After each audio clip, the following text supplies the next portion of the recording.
Hello and welcome to FailRace versus the community. This week it was the silly Datsuns we had on the setup challenge a couple of weeks ago now. As you can see, it wasn't long before everybody had a big crash. Normally we say sort of about first corner incidences are most common. This one, it was a start-finish line straight kind of start crash. That one, yes, there was a crash at the start. Basically everybody went to go and everybody spun it. It was pretty much chaos off the start line, which is kind of what we expected with these things. If you haven't seen what these cars drive like, go and have a look at the video. I'll put the link in the description to when we tried to race them, and you'll kind of get an idea why these cars are so difficult to drive, because the steering basically doesn't really work. At the front there had been a little bit of a breakaway. I think there's about 7 of us who escaped the ridiculous start-finish line incident. We kind of all got away and made a sort of break for it. Now I'm going to start off by saying that this is very, very hard to film for. The replay cameras have a few issues with these cars.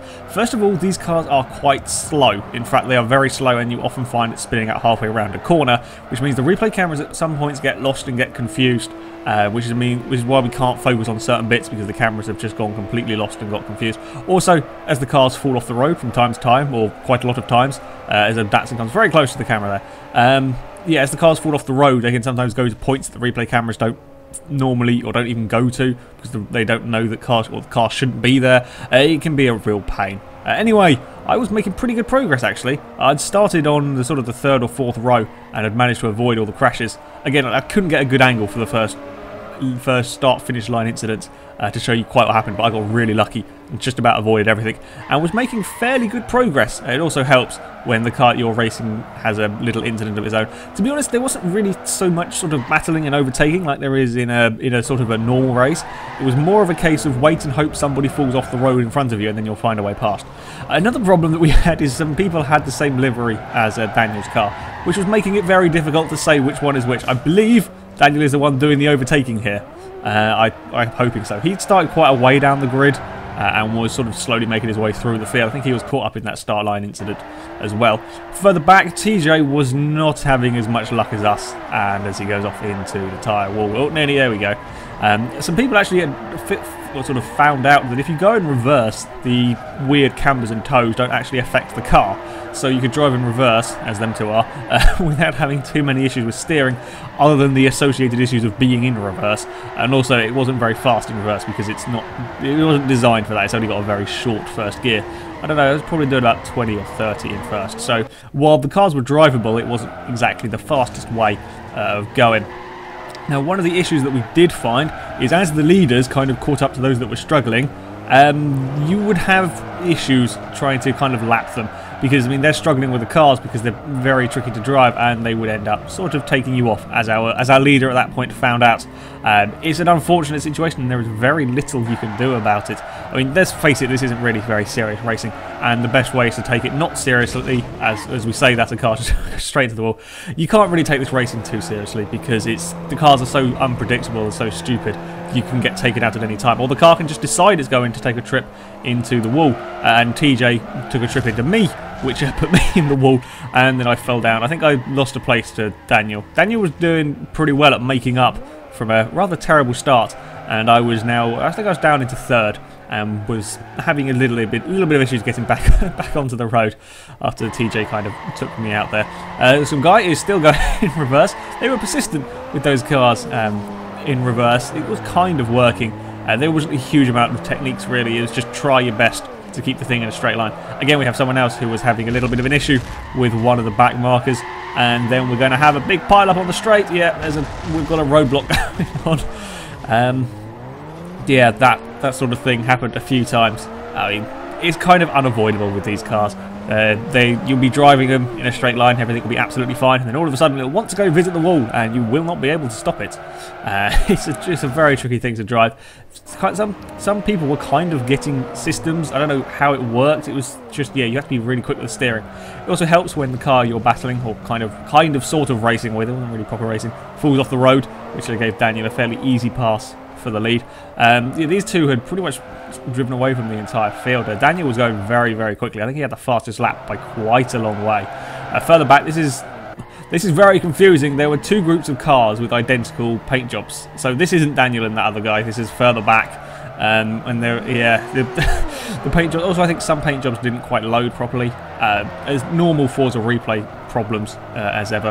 The slightly sliding Datsun as he came into that corner, and that's a fairly easy overtake from the yellowy-greeny Datsun, and he's going to go to the wall, avoid it just about. Well done. Managed to keep that one out of the wall. In the background, there's more cars falling through. Pretty much everywhere you look, there is something falling off the road or facing the wrong way. If you were very unlucky, you had sort of 3 cars all falling off the road in front of you. That would be a quite scary moment. Not sure what position this guy was in. But yeah, literally, I could swap to any replay camera at any point in time, and there would be something falling off the road, spinning around and crashing. With a little bit of a nudge as you came across the grass there. There was so much, it was really hard to kind of pick stuff to sort of watch. There were some points that were quite quiet. This guy here was sort of all on his own for now, as you can see in the distance. There may have been an incident that might come into play in a minute. Yeah, if you got lucky, you could find yourself a clear bit of track and actually try and drive properly. However, there were still, well, incidences. You never knew when somebody was going to have a crash. Yeah, it's just one of those things. Accidents are going to happen in this a lot, so you kind of just have to accept it. Daniel was going to take a win, though, in the first round. It was very close, actually, between these two. This was probably the closest race, or I say race, in the loosest possible terms. These two were the closest on the track of pretty much most of the field. Now, an interesting thing is when you cross the line and the AI take over the car. Now, because this race was going to be quite interesting, we had a fairly large end of race timer. The AI can actually drive these cars, and as the AI were sort of going around, they were causing problems for other people. I think it's about a 2-minute end of race timer, so the AI got like a lap or maybe even a lap and a half in these cars, and they can drive them absolutely fine. I guess they can do the fast steering movements to kind of keep things in a straight line, keep them driving normally. So yeah, I say that Daniel's AI just had a crash, but yeah, the AI were causing problems for some people because they could actually drive the cars and were a lot quicker than everyone else. So we move on to race 2. This was at the Alps circuit. We haven't been here in ages, so I thought I'd give this one a go. Now this is a trickier circuit, I think, for these cars, as there is a tremendous first start line incident. That's phenomenal. There's TJ at the bottom of your screen, just had a spin. I'm pretty sure that that's Daniel's car there. He just sat there and waited and let everybody had a collision on their own accord. It was chaos at the start of these races. It was just utter chaos with Datsuns going all over the place. I'm not quite sure to call these things Nissans or Datsuns. In Forza, they're counted as Nissans, but I'm pretty sure they were also named Datsuns when they were released. I don't really know. I'm sure somebody can tell me. But yeah, I call them Datsuns, just I end up doing that. Yeah, it was chaos at the start line. It always is with these cars. I think 3 or 4 of us got away from that first melee, and everybody else was caught up in it. So that's what, 12 cars were having issues. I think that's Daniel there that's just spinning through shots. He started further back. I think he was towards the back of the grid, whereas I was fairly lucky. I think I was in like 2nd or on the 2nd row, if not. So I could manage to get away from this sort of carnage. Yeah, the start is normally at the start of the race, it is the most sort of busy, hectic sort of thing going on because all the cars are close together, and then as they go through the race, they gradually spread out. On here, it's just crash after crash because because of how these cars drive, and it's very difficult to set off. At the front, it was very spread out, and our leader here, who had a pretty big margin over me, who had a fairly big margin over 3rd. I think 3rd and 4th were kind of close at varying points. Yeah, if you got away from the first sort of corner mayhem, you were probably going to come in the top 3, because that first, you lose a lot of time in the first sort of incidences, in the spinning and the crashing. You can't even see me in shot at the moment. I hadn't had a great first lap, but I was sort of away.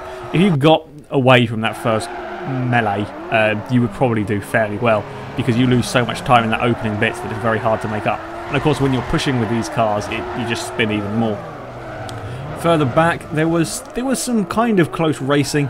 As another Datsun just veers off. It was very, very hard to have actually close battles, because you never quite know when your car is going to veer off and hit somebody. So overtaking is very, very dangerous, as we are about to witness, I think, because you can never quite tell when you're going to put the power down and the car is suddenly going to veer, or you're going to try and steer and it's not going to steer, and there we go. That's the sort of thing that's happening when you're trying to overtake somebody properly. You can never quite tell what your car's going to do, which makes it very hard to have sort of clean overtakes. I believe this might be TJ who was having a big spin there. One technique for cornering that was kind of working was to slide, do sort of long drifts. It kind of works to a point.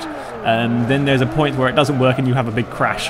A few people were trying this. It wasn't really massively successful.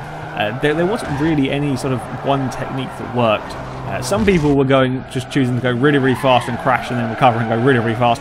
Other people were kind of just crawling around and trying to avoid the walls as best they could, but then you weren't going as fast in between them. The cameraman just got run over there. Thank you for hitting that one.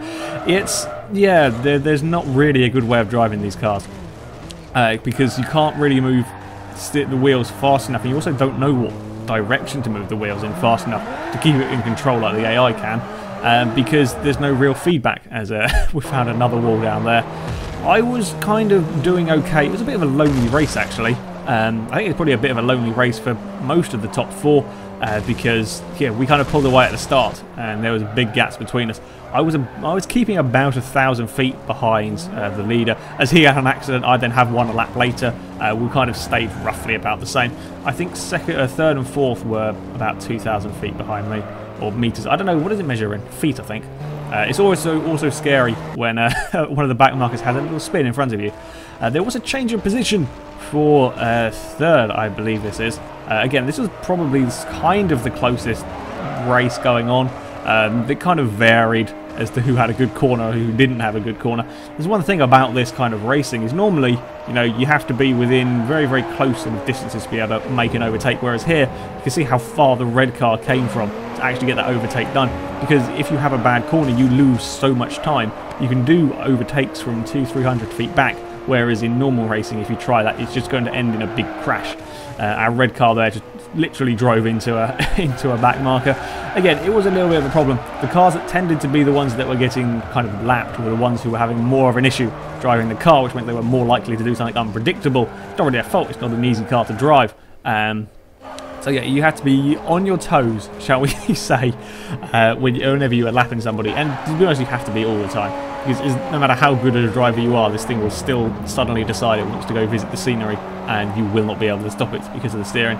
Daniel was in 5th, I believe, but wasn't really having much luck this race. He had a few incidences with out-of-controlled cars, which was costing him a lot of time. Again, Daniel had a very, very fast lap in this race. I don't think he was quite fastest, but despite being a fair way down the order, he was doing some impressive lap times. I don't know what we're looking at here. So much going on. I think this is the leader, yes, who was miles and miles out in front. Like if you look down below the bridge, you can just see cars spinning out on their own accord. Yeah, the leader of this one here had pulled a pretty big margin for most of this race. I think he's about to cross the line. And the AI is now going to take control and cause chaos. I was in second. Again, I was a fair way behind him. You can't even see me in the same shot at the moment. I had a fairly quiet race. Pretty much nothing happened to me. And then the third and fourth, I think the red car ended up winning that little battle. Daniel had an eventful race. Was all over the race. TJ, incidentally, I didn't really see much of. He was sort of in the mid-pack and was still kind of struggling with the car. Daniel had a crash on his own accord there. And then there's somebody on the roof. I don't know how you did that. Well, we'll find out in a minute. Yeah, someone managed to roll. I have no clue how that works.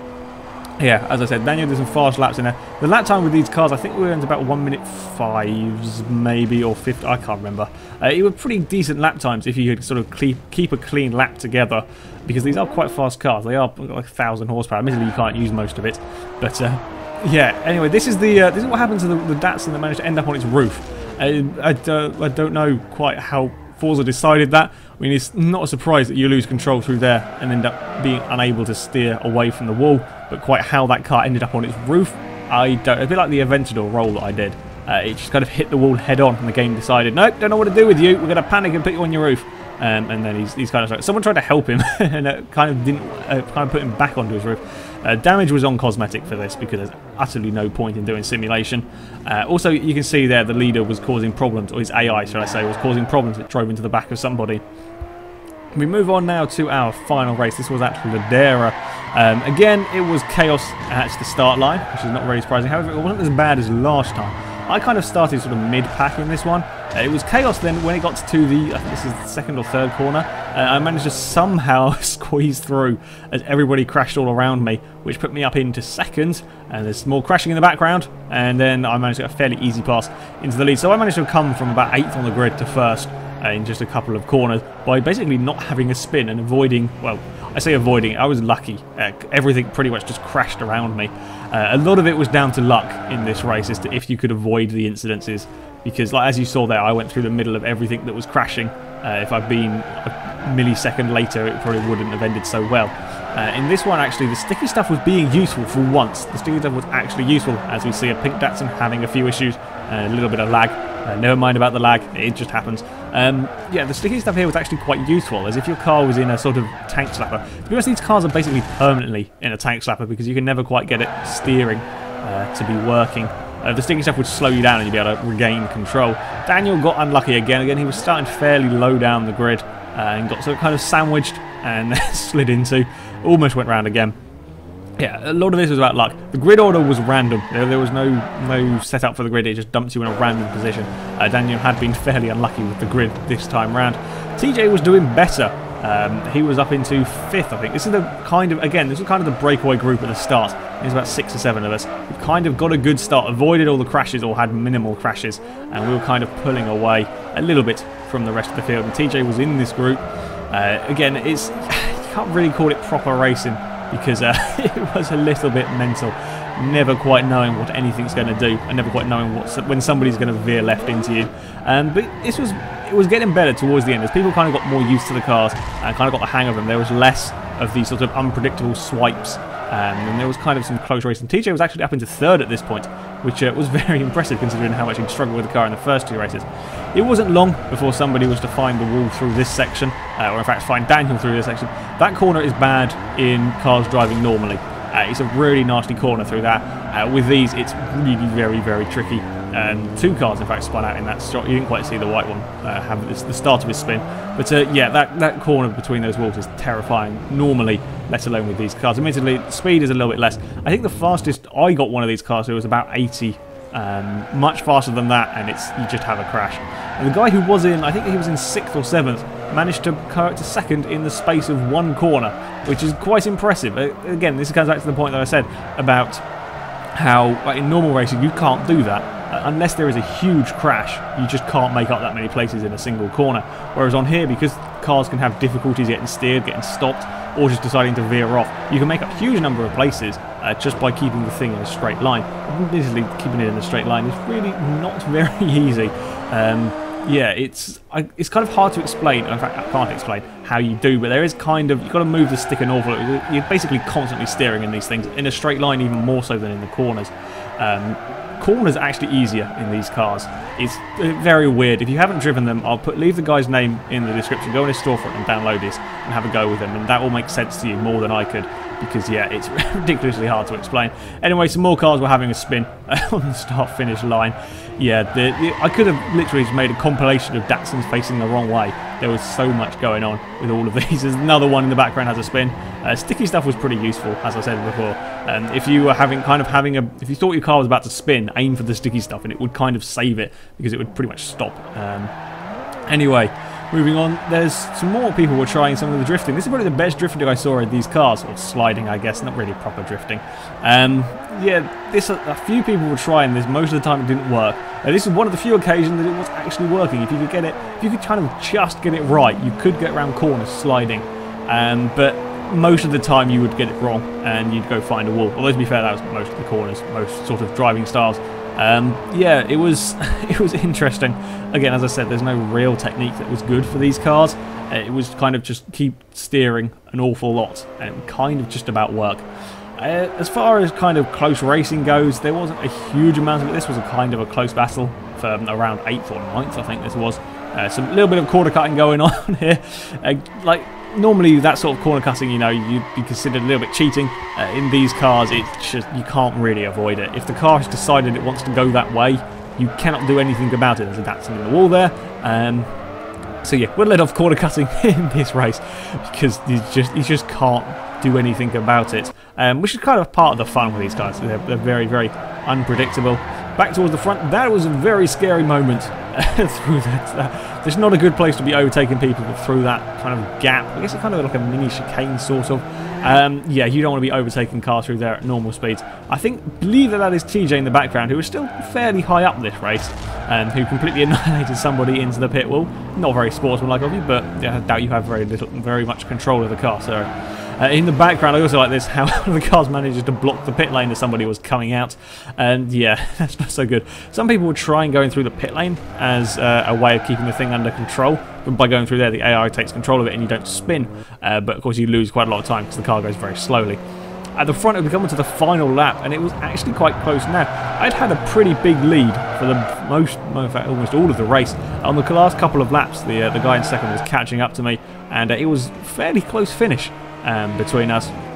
As I said though, overtaking is really not easy. If you want to do it cleanly, you can't really. You have to kind of rely on the person in front making a mistake. So it was pretty much down to me now to not make a mistake, which is very tricky in these cars, because when you're driving it, if you're driving it sensibly anyway, you're being very, very cautious. You can't give it too much power, otherwise you're going to slide, as the back marker is going to have an incident in front of me. Luckily it was off the track. Can't give it too much power, otherwise it's going to just spin the wheel and it's going to slide. Also, if you're going fast, it makes it even harder to control. So the higher speeds it is going in a straight line, the trickier it is to keep the thing in a straight line, the more likely it is to veer from the road. So when the guy's so close behind you that you're kind of racing for the lead, you want to keep going faster and faster because you know they're going to push because they've got nothing to lose, which was a very, very tricky balance with this car especially. I was very fortunate, as you can see in the background there. I think he had a bad sort of straight in a couple of corners and fell a fair way back from me, which gave me a win as we go around the final corners and some back markers in front of me. Yeah, it was a good fun race, this one. I thoroughly enjoyed this. I think everybody enjoyed it as well. There's some cars spin in front of me, and now my AI is going to cause chaos. It was fantastic fun actually trying to keep these cars under control, especially with 16 players all sliding all over the road. It was very chaotic, it was very, very busy, but it was thoroughly enjoyable. Further back, and there was some battles going on. I think this is for 5th, or maybe not. Again, I'm not sure. There was so much going on, it's impossible to keep track of everybody, because yeah, 16 cars, all of which are spending half their time facing the wrong way. Knowing who's in what position on what lap is impossible. Anyway, yeah, I think this is for around 5th or 6th. It's fairly high up. It's a very, very close finish, and overtakes again through that sort of nasty chicane. Not a typical place you want to be doing it. However, as we come out of the final corner, our sort of white and blue and red car got a much better drive, and it was very close between them two across the line as TJ spun and nearly went into the pits. I saw TJ actually nearly go in the pits like 2 or 3 times there. But there we go. That is it for the unresponsive Datsun Racing. Huge amount of fun. I do recommend, if you haven't, that you go and have a go with this car. Again, I'll put all the details in the description, and you can have a look and you can go find it, you can go download it and try and drive it to yourself, because it is as hard to drive as it looks. It's probably harder to drive than it looks on the replays. However, that is it for this video, guys. Thank you very much for watching, and we hope you enjoyed the rather silly Datsun racing. Now, next week's FailRace versus the community is going to be C-Class muscle car racing, because I like muscle cars, and some people have suggested it, and it sounds like fun. As ever, if you want to sign up for it, then go to the forums. I will put a link in the description again. There's going to be lots in the description for you to look at today. Go to the forums, sign up on the forums if you haven't already, and then find the thread for FailRace versus the community. Go in there and you can sign up. All the full rules and regulations will be on that post. There's likely to be pretty much anything goes in C-Class. However, I'm not going to allow for any aero parts. So no silly wings, no front splitters. We're going to have no aero parts on the cars. Any other upgrades you want to do, then go for it. It should create an interesting choice, actually, between power parts and handling parts. We're going to pick a mix of tracks. I haven't decided on them yet, and I probably won't tell anybody, so nobody has a chance to practice on any particular tracks or build cars for specific tracks, to kind of keep things a little fairer and a little bit more interesting. But there will be a mixture of kind of longer tracks and shorter tracks. And so yeah, you're going to have to pick your cars wisely, and pick your upgrades wisely as well, because muscle cars can be very, very fast. However, you're going to have the handling issues. So yeah, it should be interesting. I look forward to racing muscle cars, because everybody knows that I love muscle cars. So yeah, I look forward to seeing some of you there. However, until next time, goodbye.